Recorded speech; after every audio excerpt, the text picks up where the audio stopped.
আমরা বিগত পর্বে দেখিয়েছি আমরা কাপ্তাই থেকে ঢাকার উদ্দেশ্যে রওনা দিয়েছি। মাঝপথে আমরা কুমিল্লাতে একটি ছোট্ট ব্রেক নেই এবং সেখানে হালকা নাস্তা খেয়ে নিই। তারপর আমরা আবারও ঢাকার উদ্দেশ্যে আমাদের যাত্রা শুরু করি। মোটামুটি ছোট্ট একটা ব্রেক নেওয়ার পরে আমরা এখন খুব চনমনে ফিল করছি। এই ছোট্ট ব্রেকটি একটা টনিকের মতো কাজ করেছে। বিশেষ করে মায়ামিতে যেই দইটি খেয়েছি সেই দইটি ছিল অসাধারণ। এই রৌদ্র করজ্জ্বল দিনে অতিরিক্ত তাপমাত্রার মধ্যে সেই ঠান্ডা দইটুকু হৃদয়ে প্রশান্তি এনে দিয়েছিল। যেতে যেতে যতবারই ফুয়েল পাম্প দেখি ততবারই আমরা ভালো করে নজর দিয়ে দেখছিলাম যে এখানে তেল দিচ্ছে কিনা, কারণ আমাদের ট্যাঙ্ক ফুল করতে হবে। অবশ্য রাফি ভাই বলেছে কোনোভাবে যদি আমরা সাইনবোর্ড পৌঁছতে পারি তাহলে তিনি আমাদেরকে ফুয়েল দেওয়ার ব্যবস্থা করবেন, তবে সেটা ফুল ট্যাঙ্ক কিনা এখনও গ্যারেন্টি নেই। যেতে যেতে ভাবছিলাম বহু কষ্টে ঈদের ছুটির মধ্যে আরেকটু ছুটি বাড়িয়ে আমি এই ছুটিটা ম্যানেজ করেছিলাম। কারণ একটাই ছিল যে আমরা সকলে মিলেই কিউ কারাডং যাব। যদিও আমাদের ম্যাক্সিমাম টিম মেম্বারই এই ট্যুরে অংশগ্রহণ করতে পারেনি, কারণ ঈদের সময় প্রত্যেকেরই কিছু না কিছু পারিবারিক আয়োজন থাকে। কিন্তু ভাগ্যের কি নির্মম পরিহাস যে আমি এখনও পর্যন্ত কিউ কারাডং ঘুরে দেখতে পারলাম না। ঈদের পরে আজ পঞ্চম দিন। এই সময়টাতে ম্যাক্সিমাম মানুষই ঢাকায় ফেরত আসার কথা, সুতরাং রাস্তাঘাটে অনেক গণপরিবহন থাকার কথা। কিন্তু আমরা দেখছি যে রাস্তায় তেমন কোনো গাড়ি ঘোড়াই নেই, একদম ফাঁকা। তেল সংকটের প্রভাব খুব ভালোভাবেই পড়েছে জনজীবনে।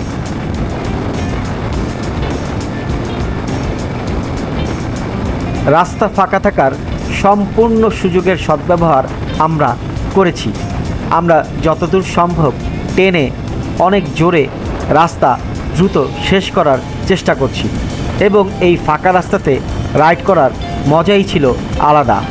আর এখন বিকেল বিকেল হয়ে যাওয়াতে রোডটা একটু হেলে পড়েছে, তাই পরিবেশটাও আর আগের মতো এতটা গরম নেই। রাইডিংয়ের মজাটা এখন মোটামুটি পাওয়া যাচ্ছে। আমি যত জায়গাতেই রাইড করেছি, খুব বেশি সংখ্যক রাইড না করলেও যতটুকুই রাইড করেছি, আমার কাছে সবচেয়ে প্রিয় হাইওয়ে হচ্ছে যশোর ঝিনাইদহ হাইওয়ে। সেখানে রাস্তার দুপাশের যে বড় বড় গাছের সারি রয়েছে, সেই গাছের ছায়াগুলো যখন রাস্তায় পড়ে সেই রাস্তাটা দেখতে অনেক সুন্দর লাগে। আপনারা যারা যারা যশোর ঝিনাইদহ হাইওয়েতে বাইক চালিয়েছেন তারা নিশ্চয়ই অনুভব করতে পারবেন সেই রাস্তাটা একদম অন্যরকম। কিছুদিন আগে বাংলাবান্ধাতে যখন গিয়েছিলাম উত্তরবঙ্গ রাইডে, তখন এরকম একটি রাস্তা পেয়েছিলাম যেখানে দুই পাশে বিশাল বিশাল গাছের সারি ছিল, তবে সেই গাছগুলো ছিল একদম লম্বা মেহগনি গাছের মতো। কিন্তু যশোর ঝিনাইদহ রোডে গাছগুলো কিন্তু অনেক বড় এবং চারিদিকে ডালপালা মেলা ছিল, সেটা একটু ভিন্ন ধরনের। এই গাছগুলো আপনার যশোর, মাগুরা এবং ঝিনাইদহ হাইওয়েতেই আপনি দেখতে পারবেন। এতক্ষণ মোটামুটি ফ্রি রাস্তায় রাইড করার পরে এই প্রথম কিছুটা জ্যামের দেখা পেলাম। এটাকে অবশ্য জ্যামও বলা যায় না, গাড়ির চাপ। এটা একটা বাজার এরিয়া, আমি এই বাজারটার নাম ভুলে গিয়েছি, যদিও এটা খুবই কমন একটি বাজার। এখানে প্রচুর গাড়ি থামে এবং এখান থেকে ঢাকাতে যাত্রী উঠে, আবার এখান থেকে চিটাগাং রোডেরও যাত্রী উঠে যারা চিটাগাং যাবে। যাক, গাড়ির জটলাটা বেশি দূর ছিল না, আমরা খুব সহজেই পার হয়ে আবারও ফ্রি রোডে উঠে গিয়েছি এবং এখন আমরা আবার ধুমায়া টানতেছি। এখন দুপুর 3টার উপরে বাজে এবং আমরা দ্রুত বাসায় ফিরে যাওয়ার জন্য উদ্গ্রীব। আমার সামনে এখন রাফি ভাই আছেন।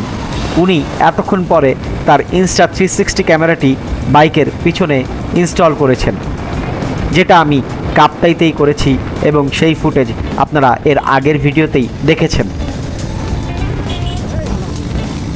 কুমিল্লায় ঢোকার সাথে সাথেই আমি আমার Insta360টি খুলে ফেলি, কারণ এর আগে আমার প্রথম ট্যুরে একটি তিক্ত অভিজ্ঞতা ছিল। কিছু নেশাখোর আমাকে অ্যাটাক করেছিল যখন আমি জ্যামে আটকেছিলাম। তারা আমার থেকে ক্যামেরা ছিনিয়ে নেওয়ার চেষ্টা করেছিল। তখন ক্যামেরা অবশ্য বন্ধ ছিল। সে যাত্রায় আমি বেঁচে যাই। তাই সেই তিক্ত অভিজ্ঞতা থেকে শিক্ষা নিয়ে আমি কুমিল্লাতে ঢোকার সাথে সাথেই আমার Insta360টি ব্যাগে ঢুকিয়ে ফেলি। এখন আমরা আছি গোমতী সেতুতে, এরপরে আমরা থাকব মেঘনা সেতুতে, তারপরে শীতলক্ষ্যা, এরপরেই আমরা নারায়ণগঞ্জে ঢুকে যাব। যতই আমরা ঢাকার কাছাকাছি আসছি ততই মনে হচ্ছে ছুটি শেষ, আবারও কর্মব্যস্ত জীবনে প্রবেশ করতে হবে। আবারও সেই অফিস, আবারও সেই ছুটোছুটি, আবারও সেই মেল চালাচালি, সেই কর্মব্যস্ত দিন শুরু হয়ে গেল।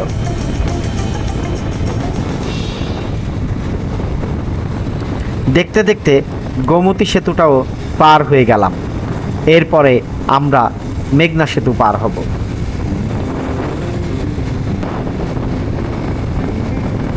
প্রতিটা ট্যুরের শেষেই মনটা বিষণ্ণ হয়ে যায়, খারাপ হয়ে যায়, কারণ ট্যুরে যতক্ষণ ছিলাম ভালোই ছিলাম। আবার বেশি দিন ট্যুরে থাকলেও কিছুটা মন খারাপ লাগে পরিবারের জন্য। যাই হোক, হাইওয়ের পাশে এখানেও গাছগুলোকে আপনারা দেখুন। আমাদের আসলে প্রচুর পরিমাণে গাছ লাগানো উচিত পরিবেশের ভারসাম্য রক্ষা করার জন্যে। আপনারা যারা দুই গাড়ির মাঝখান দিয়ে চান্স নিতে চান তাদেরকে বলবো সঠিক ক্যালকুলেশনের সহিত আপনারা এই চান্সগুলো নেয়ার চেষ্টা করবেন। এটা কিন্তু খুবই রিস্কি। যদিও আমি অতটা অভিজ্ঞ নই এবং ক্যালকুলেশনেও ততটা পারদর্শী নই, তাই আমি এই ধরনের চান্সগুলো খুব কমই নিয়ে থাকি। এখন আমরা আছি মেঘনা সেতুর উপরে। এই মেঘনা সেতুর উপরে যতবারই আমি আসি ততবারই আমার একটি নিউজের কথা মনে পড়ে যায়। বহু আগে আমি একটি নিউজে দেখেছিলাম মেঘনার সেতুর কোনো একটা পিলার নড়বড়ে হয়ে গিয়েছিল, কারণ নিচ থেকে মাটি সরে যাওয়াতে। এই মেঘনা সেতুটা পার হতে কিন্তু আমার সবসময় কিছুটা ভয় কাজ করে।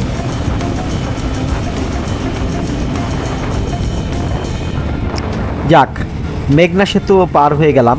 এখন আমাদের সামনে রয়েছে শীতলক্ষ্যা সেতু, শীতলক্ষ্যা ব্রিজ। এটা পার হয়ে গেলেই আমরা নারায়ণগঞ্জে ঢুকে যাব। এই সেই শেষ ব্রিজ, শীতলক্ষ্যা ব্রিজ। এটাও কিন্তু অনেক পুরনো ব্রিজ। এই শীতলক্ষ্যা ব্রিজটি পার হলেই আমরা চলে যাব নারায়ণগঞ্জে। এরপরে রাফি ভাই আমাদেরকে তেল ম্যানেজ করে দিবে বলে কথা দিয়েছেন। তিনি বুঝে শুনেই কথা দেন, নিশ্চয়ই আমরা তেল পাবো এবং তার প্রতি আমাদের সম্পূর্ণ বিশ্বাস রয়েছে। নারায়ণগঞ্জ ঢুকেই আমরা র্যান্ডমলি একটি ফুয়েল স্টেশনে ঢুকে গেলাম। যদিও এই ফুয়েল স্টেশনটির কথা রাফি ভাই বলেননি, তারপরও আমরা আমাদের চান্স কাজে লাগিয়ে দেখতে যাচ্ছি। এখানেও দেখছি ফুয়েল স্টেশনটা বন্ধ রয়েছে এবং কর্মীরা অলস সময় পার করছে, তার মানে এখানেও তেল নেই। তেল না পেয়ে আমরা এখন সামনের দিকে এগিয়ে যাচ্ছি এবং রাফি ভাই বলল সামনে একটি ফুয়েল স্টেশন আছে মৌচাক, সেখান থেকে তিনি আমাদেরকে তেল ম্যানেজ করে দেওয়ার চেষ্টা করবেন।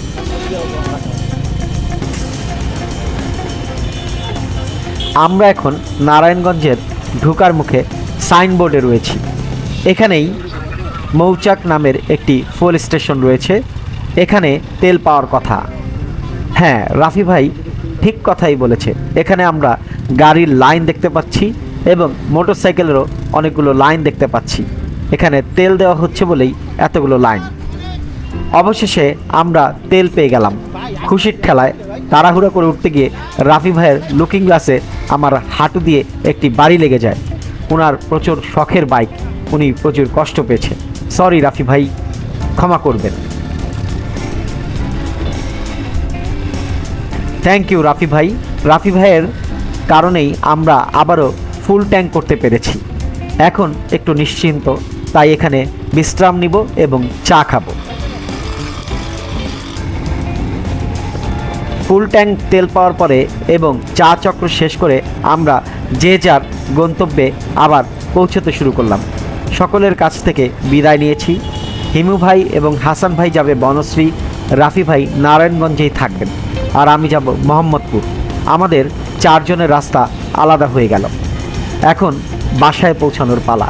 ছুটি শেষ, ট্যুর শেষ, আবারও কর্মব্যস্ত জীবন শুরু হবে। আবারও দেখা হবে আরও একটি পর্বে, অন্য কোথাও, অন্য কোনো ট্যুরে, অন্য কোনো গল্প নিয়ে। ততক্ষণ পর্যন্ত যে যেখানে আছেন ভালো থাকবেন, সুস্থ থাকবেন।